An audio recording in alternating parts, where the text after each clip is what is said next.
We made the first one without the intention of wanting to do a sequel. So John always liked it being open-ended. And then when the movie came out and it had this sort of meteoric life that was really unexpected and thrilling for us. And I think John had like 30 pitches that came at him. They brought in writers because he was kind of reluctant to write it and do it. And then all of a sudden, I remember a couple of months later, we were in Hawaii. I was shooting a movie in Hawaii. And he suddenly just goes, I have an idea. And that was it. And he pitched me the opening. And I was like, we gotta make this movie. It was just so good. It was undeniable.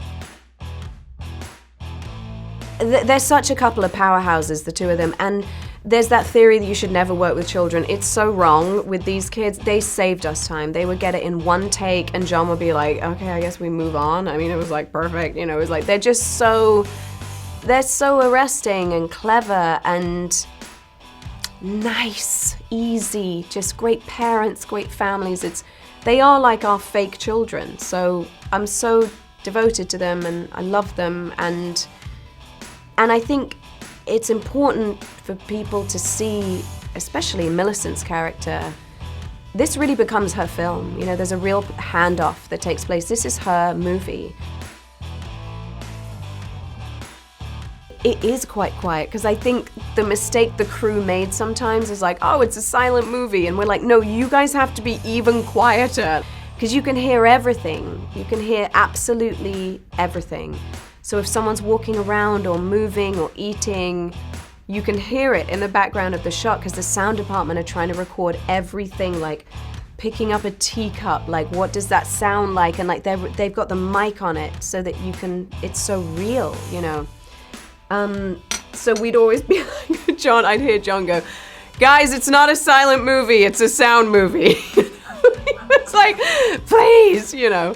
Yeah, but then we would try and have some levity between takes. Like, it's such an intense movie, so Killian and I would have a laugh between takes, and we'd just try and release the tension, you know, because it's intense. It's an intense movie.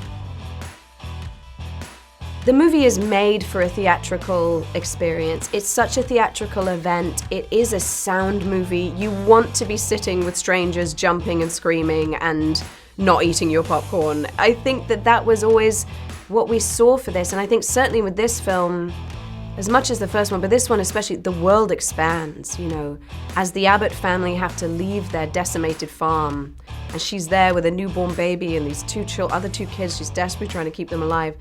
The world expands, and so the set pieces are bigger, and it's so thrilling. I'm so excited for people to see it.